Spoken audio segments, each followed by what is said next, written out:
On January 28, 1969, a well drilled by Union Oil Platform A off the coast of Santa Barbara, California, blew out.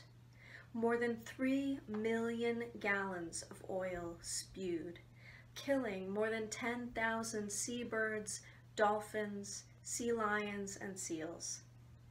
Out of this tragic disaster, activists were mobilized to create environmental regulation, environmental education, and the first Earth Day. Senator Gaylord Nelson, who saw the 800 square mile oil slick from up in an airplane, was the one to propose a nationwide environmental teach-in on April 22nd, 1970. We celebrate the 50th anniversary of that first Earth Day this week. While there have been significant improvements in environmental regulations and education in the last 50 years, it is clear that climate change is an even bigger threat to our Earth than ever before. While we could simply throw up our hands, we are a people of faith who recognize God's call upon us to be good stewards of the earth. And each person has a part to play. At the individual level, we can all take steps to tread more lightly on God's green earth. Here are a few members of the Climate Change Task Force sharing about what they're doing. My values, morals, and faith in God are all tied up into one. I believe that to live with a more peaceful conscience, I must do the very best I can to take care of myself, my communities, and our planet. In the past decade, I've made many changes in my life, and to do just that, actually.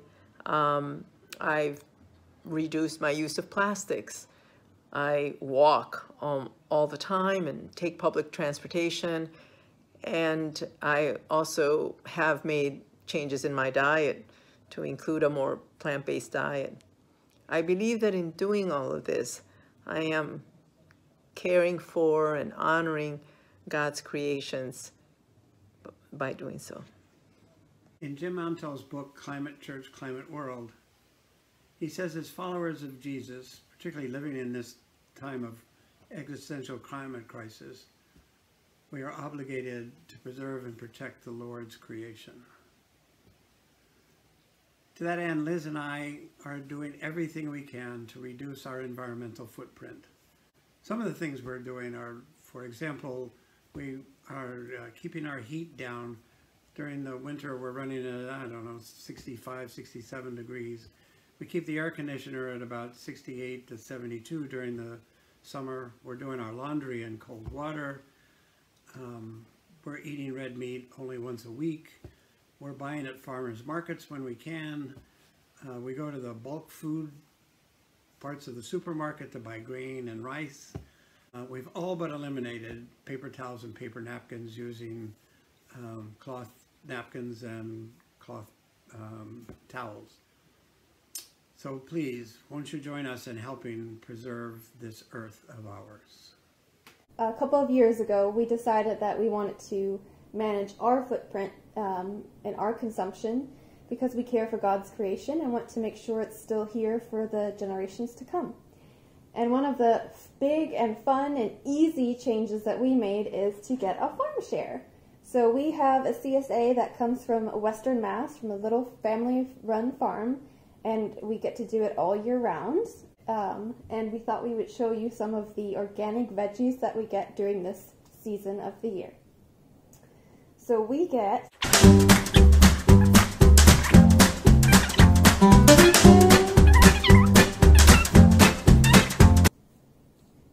and remember, as the seasons change, the vegetables change too, and there are many more goodies to come. So we hope that this inspired you to get your own CSA. As we've come to learn from the Southern New England UCC's Environmental Ministries team, environmental stewardship is a continuum. Our individual efforts add up to make a collective and cumulative difference. At Old South, we've taken a serious look at things that we as a church can do in and around our building and as part of our programming to address climate change. We know that we are called to this work as a faith community, called to work hand in hand to make better decisions about our collective life as a church. But we know too that we cannot only focus internally at the changes we must make as individuals and as a church. This is why we are now becoming climate advocates in the wider world, speaking truth to power, uniting with other organizations and faith communities so that our voices will be amplified to call for protections for the planet, environmental justice for all people, and a moral shift that honors the sacredness of creation. One of the issues that I feel the most inspired to be a part of is working on protecting the longevity of our planet. I try to stay mindful that some of my choices have higher environmental impacts compared to alternative options which have lower environmental impacts.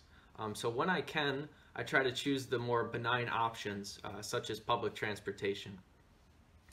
Something else I do is I partner with other people that also want to protect the longevity of our planet. As a group, our voice is much louder, and that's why I participate in organizations whose primary objective is to influence legislation that is going to protect our planet and its inhabitants. And I'm proud that Old South Church is active in these things as well. It falls on all of us, not just to be aware about climate change, but to use our voices, individually and collectively, to call for a vigorous effort to address this challenge at all levels. The UCC National Denomination has a program called Our Faith, Our Voice, Our Vote. This is the time to ask all of our elected officials to acknowledge the reality of climate change and to commit to taking steps to make our world, God's good creation, a more sustainable home. This isn't easy, and it's important to recognize that the burden of carbon pollution falls disproportionately on lower income communities and communities of color. In the same way that we all need to work together to contain the coronavirus, we all need to use our voices and our actions to address and resolve the problem of global climate change. It needs to be a collective effort, but it starts with each of us.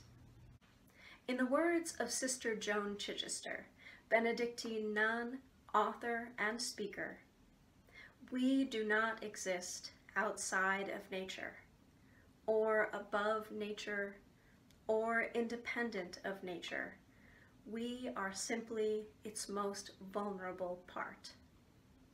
We are the most vulnerable part, not just because we do so much damage to the environment we rely on, but also because we have the ability to change. We are partners with God in God's continual creation. What will your next step be?